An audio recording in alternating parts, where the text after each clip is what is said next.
Madame, bonsoir. Monsieur, bonsoir. Merci d'être au rendez-vous du soir sur la télévision du monde. C'est l'information grande nature.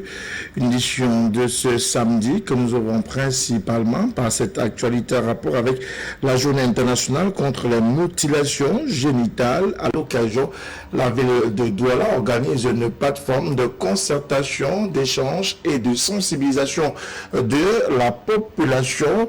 Il est principalement question de rappeler le caractère sacré de l'humain en général, mais aussi et surtout de lutte contre les violences faites et basées sur le genre. Les précisions dans ce reportage que signent Patrice Foucault et Patrick Ngognan. Tordre le cou à l'excision génitale des jeunes filles, voilà l'objectif de cette rencontre qui se tient ici à la salle des fêtes d'Aqua, en prélude à la journée mondiale contre l'excision qui se célèbre le 6 février de chaque année partout dans le monde. Le gouvernement après plusieurs actions pour lutter contre ce fléau, au rang desquelles un plan d'action de lutte multinationale pour lutter contre les mutilations génitales féminines. Et au sein de ce plan d'action, nous avons des activités telles que la sensibilisation du grand public, parce qu'il faut démontrer déjà les inconvénients de cette pratique sur la jeune fille, inconvénients tant physiques que psychologiques. La jeune fille, au centre de cette problématique, est aussi montée au créneau pour dire non à l'excision. Les crimes et les violences faites aux femmes. Donc moi je veux me lever et parler à mes soeurs, à mes amis, filles comme garçons, parce que c'est pas seulement les filles qui peuvent mener ce combat. Les garçons aussi peuvent se lever pour se battre pour deux raisons, car ils seront aussi pères de mère et mari de ces femmes-là.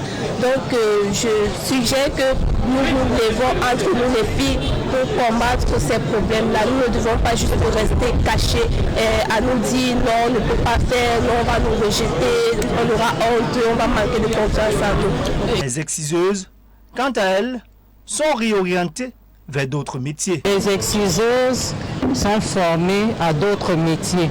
Parce qu'il y a eu déjà des cérémonies de remise des couteaux par les exciseuses. Et ces dernières, puisque ce travail était rémunéré pour elles, il fallait donc trouver un palliatif en les formant à d'autres activités, à d'autres métiers.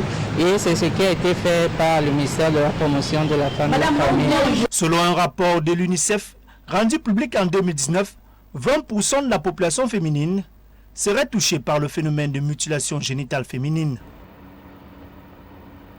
Nous parlons toujours du genre et notamment de promotion et de l'émancipation de la femme à quelques mois de la célébration de la journée internationale de la femme, et nous nous intéressons au plan d'action 2021 de l'association des femmes leaders du littoral. Ces femmes sont réunies et ce depuis ce vendredi et jusqu'à ce samedi à la faveur d'une assemblée générale d'élaboration et de validation du dit plan d'action pour l'exercice 2021. Une concertation importante à plus d'un titre qui a permis davantage de mettre devant de la scène la formation des femmes pour une autonomisation de ce genre et davantage pour des activités génératrices de revenus. Reportage. 2 jours d'intenses travaux pour ces dames de l'association des femmes leaders littorales pour la présentation, l'élaboration et la validation du plan d'action de l'exercice 2021. Il était question que pour l'année 2021, que nous élaborions notre plan d'action. Et ce plan d'action a pour fondement des projets. Et justement, pour élaborer le plan d'action, il fallait identifier les projets à mettre en œuvre et puis monter ces projets. Et cet atelier qui a commencé depuis hier et s'achève aujourd'hui a pour objectif donc de présenter et valider ces différents projets. Et les activités de ce projet seront donc planifiées sur 3 ans afin que nous puissions effectivement avoir un impact, l'impact souhaité auprès de nos populations cibles. Des travaux dont l'importance n'est plus à démontrer, qui ont davantage été le lieu pour la présidente et les membres de l'association, dans la perspective de la mise en œuvre de son plan d'action, d'axer celui-ci autour de la formation et la capacitation des femmes et associations bénéficiaires, avec en toile de fond la création des entreprises, donc des richesses. Nous passons à la phase active, c'est-à-dire nous allons, dans le cadre de ce programme, former des femmes, les sortir du secteur informel et faire le diagnostic de leurs activités. Et successivement, nous allons, avec des partenaires externes, institutionnels, au niveau national, à l'occurrence l'Agence de promotion des petites et moyennes entreprises, leur offrir des formations en management, en gestion, comptabilité, marketing, Kaizen dans le Mungo, et ce sera le même processus de formation et d'accompagnement. En plus de cela, nous avons comme objectif dans le cadre de ce programme de labelliser un produit de la région.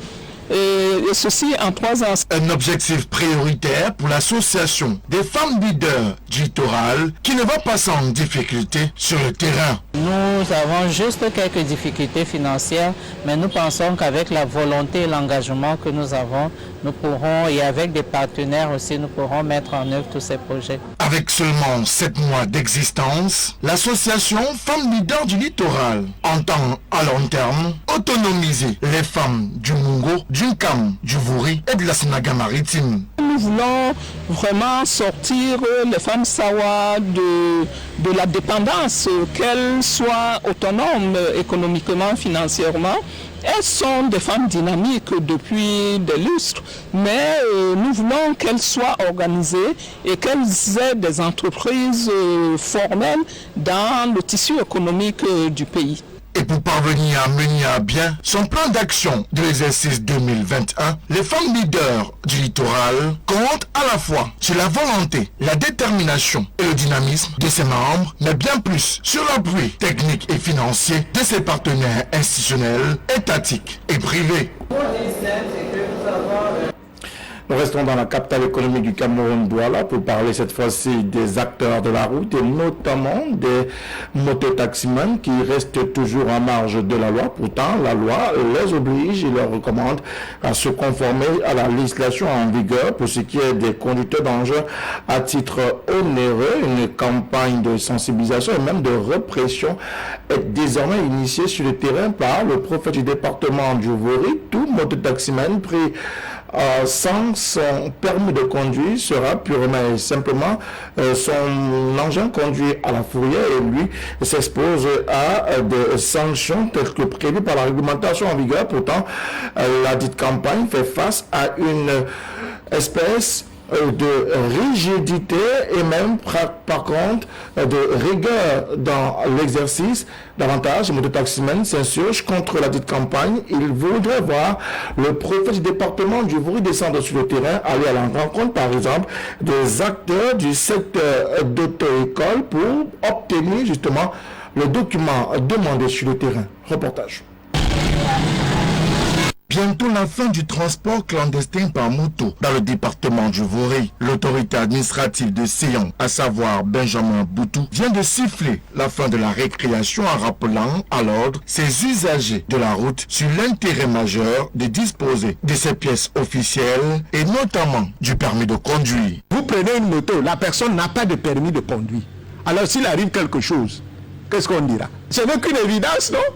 Encore que la note, ça n'a pas été dit. Moi, je leur ai dit ici, dans la salle, que je veux des bons mototaximans. Et le bon mototaximan, c'est celui qui a son permis de conduire. Hein? Son assurance, parce que vous ne pouvez pas être assuré si vous n'avez pas de permis de conduire. La carte est bleue. Et maintenant, vous pouvez payer votre impôt libératoire. Voilà, c'est que normal. Quand on invite les gens au civisme, ça devient...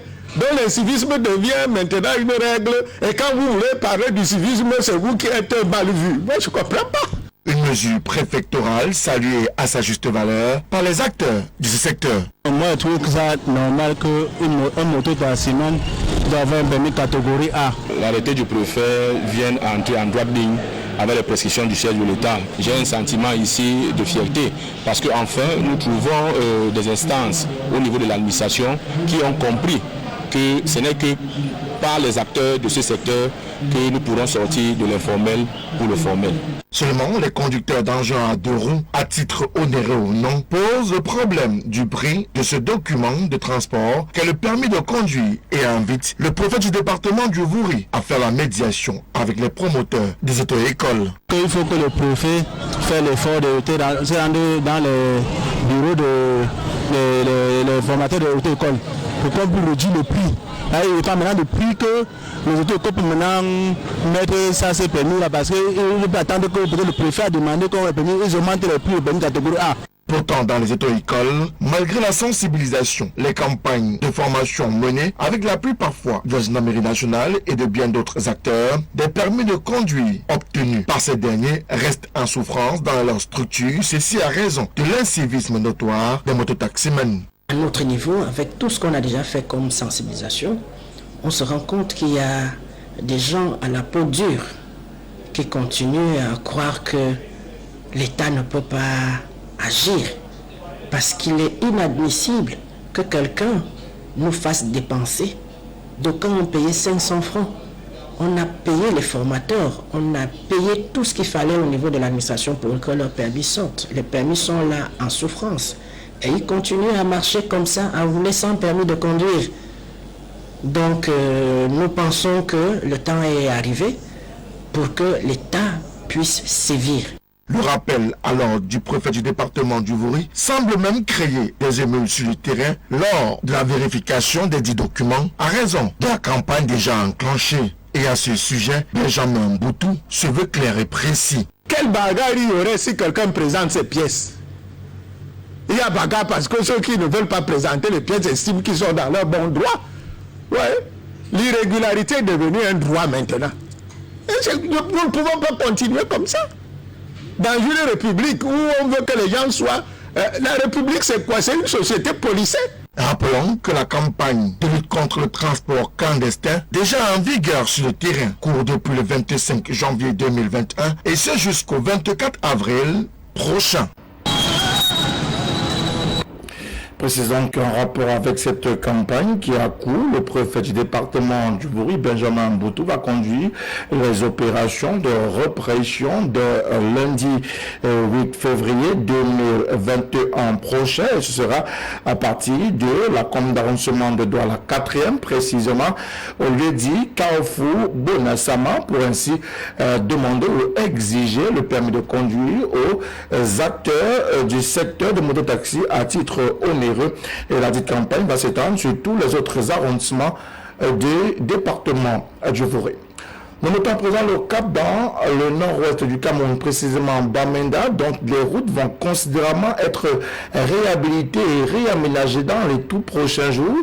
Le chef-lieu de la région du nord-ouest du Cameroun vient de bénéficier d'un appui financier de la Banque mondiale, une bouffée d'oxygène pour les populations qui ne savaient plus à quel sens se vouer au regard de l'état de dégradation avancée de la chaussée dans cette partie du triangle national. Reportage. Depuis plus d'une décennie, les habitants de Bamenda ont vu leur réseau routier être progressivement dégradé. Ces routes étroites et parfois jonchées de nids de poules, laissant aussi stagner de l'eau sur les principales artères. Et pour aider à sortir Bamenda, le chef de la région du nord-ouest du Cameroun, de cette situation cria de mauvais état des routes, la Banque mondiale a décidé d'octroyer un financement pour la réhabilitation de plusieurs axes routiers. Le constat, c'est que les populations sont disciplinées et accueillent ce cadeau de bonne année que le chef de l'État donne à la population de Bamenda. Le travail pour l'extension de la voirie urbaine, qui va de l'école des champions à Montmézam, Bonabat, Fernet Junction, Ayaba Hotel, T Junction, City Commerce, etc. à double voie. Donc, le processus, c'est tout d'abord d'éviter les maisons ou les biens qui sont concernés. Et on va donc construire de grands boulevards à double voie comme on voit à Londres, à Paris, à Washington. Le chantier, autrefois confié à l'entreprise Satom, a dû être à nouveau confié à une entreprise Edge à raison de l'escalade de violence de la crise anglophone et des dommages causés aux installations de l'entreprise Satom qui a dû abandonner le projet dans la région. Les populations ont été indemnisées depuis 2017. Donc chacun est dans ses droits. On est juste maintenant pour préparer le terrain avec le maire de la ville et l'entrepreneur, un fils d'ailleurs du terroir qui a gagné le marché, pour qu'il commence le travail pour le grand bonheur de nos populations. Il est question de relancer l'ensemble de ces projets pour améliorer la mobilité urbaine à Bamenda. Maintenant, on est à la phase pratique. La formation théorique est terminée et à partir d'aujourd'hui, on a lancé les travaux de construction. Les autorités administratives et municipales entendent redoubler d'efforts et surtout de stratégies pour accompagner les projets et ainsi permettre la création de plus de 500 emplois directs pour les jeunes à travers ces différents projets routiers.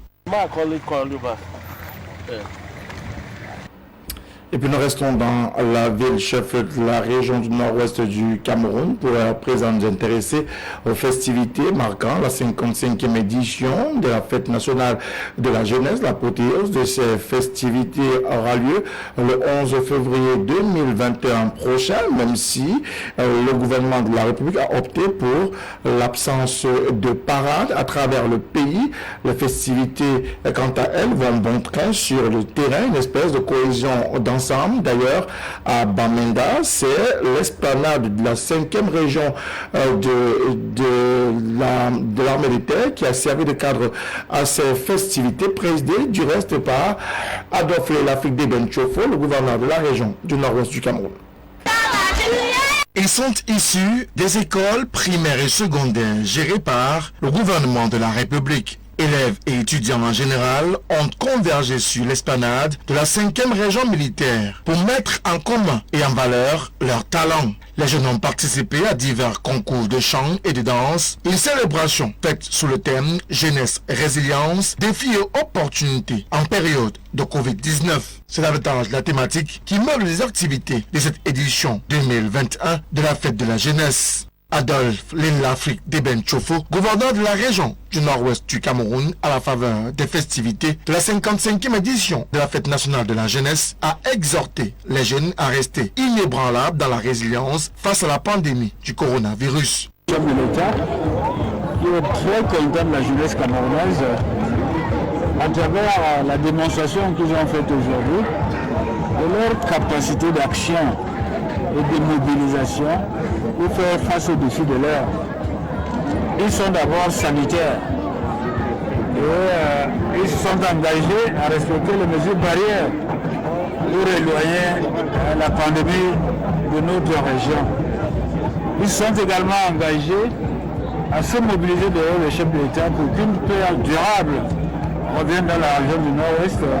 Le numéro 1 de la région a par ailleurs visité certains stands où les jeunes entrepreneurs ont été encouragés à poursuivre leur approche ascendante pour créer de vastes potentialités d'emploi. Bien évidemment, acteurs économiques et Cameroun de demain, ils sont en liaison et s'engagent à tirer profit des différentes initiatives du gouvernement en y associant leur capacité d'innovation pour nous amener à l'émergence tant attendue par notre peuple et par le chef de l'État.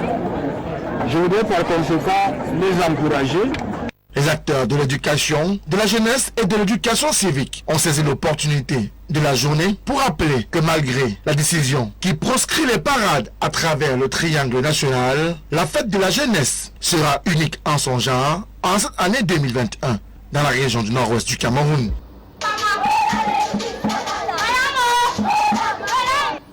Et puis à Garoua, c'était l'apothéose des festivités marquant la semaine du bilinguisme, une semaine qui a été dense et particulièrement colorée d'activités au lycée de Pitois dans la région du nord du Cameroun. Élèves et enseignants ont communié ensemble dans l'optique de magnifier le bilinguisme et l'intégration nationale. Patrick Goignan, essayez de froncer. Lancé officiellement le 1er février 2021 par le délégué régional des enseignements secondaires, cette cérémonie de clôture a eu lieu dans la cour du lycée bilingue de Pitois.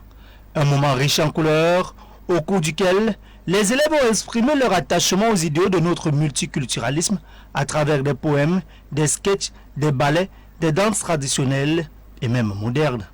Outil d'une éducation dans la diversité, bilinguisme, outil d'une éducation résiliente contre le coronavirus, bilinguisme, outil d'une éducation de francophones et anglophones se côtoyer, bilinguisme, outil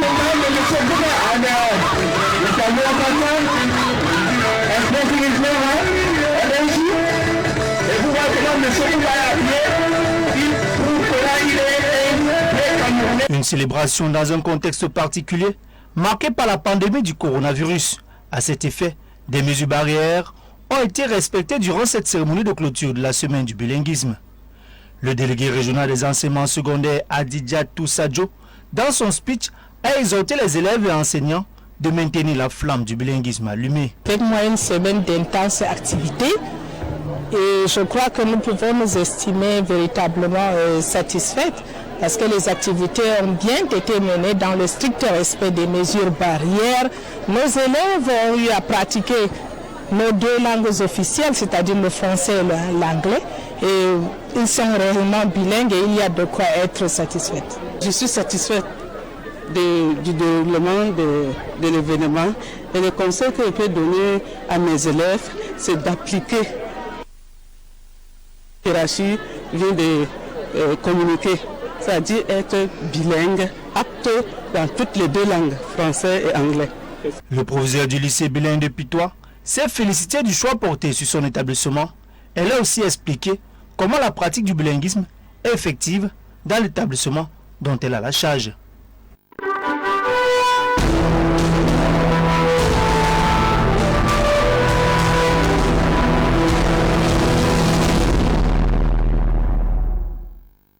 Dans l'actualité hors de nos frontières, nous rendons en République démocratique du Congo où au Sénat, le chef de cette chambre en proche du président, l'ex-président Joseph Kabila, a démissionné.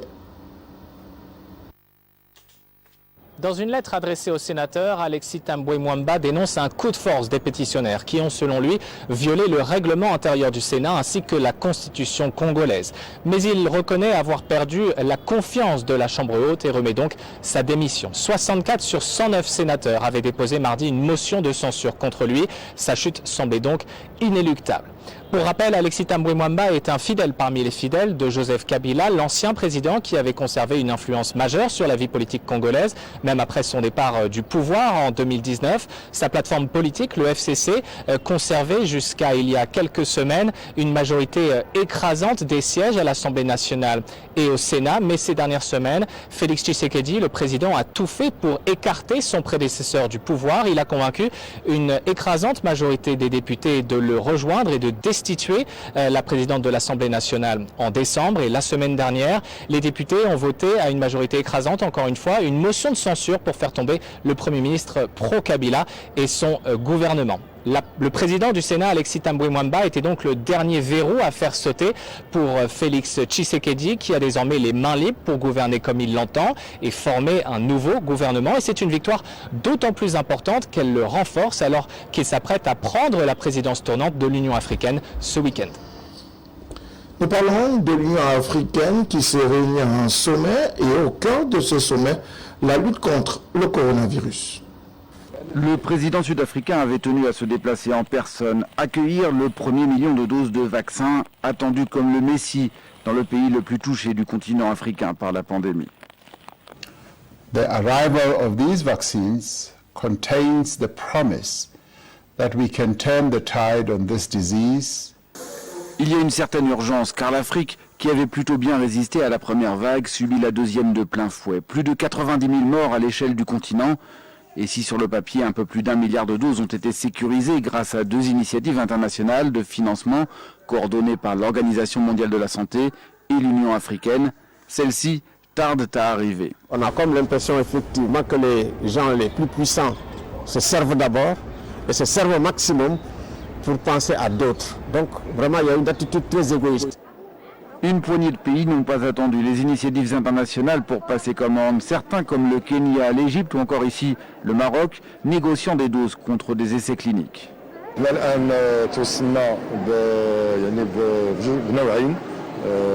AstraZeneca وسينوفارم دونك هذه الجرعات تنقسموها على حسب المراكز ديال التلقيح.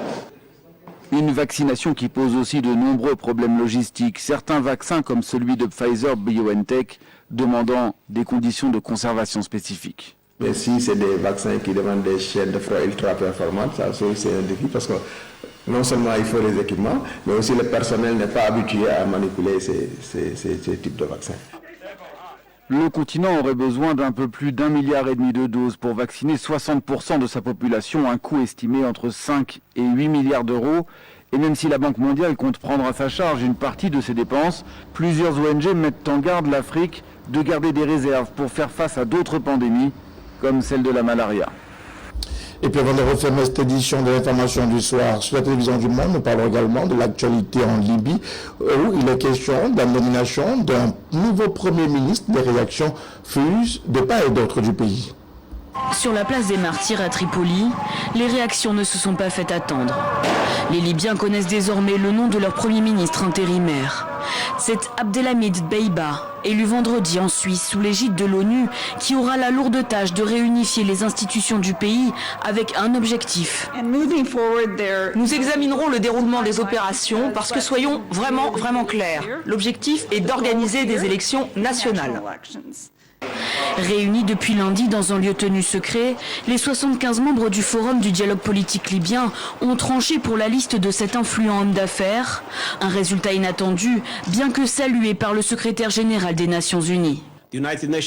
L'engagement des Nations Unies à soutenir le peuple libyen dans ses efforts pour bâtir un pays pacifique et prospère se poursuivra.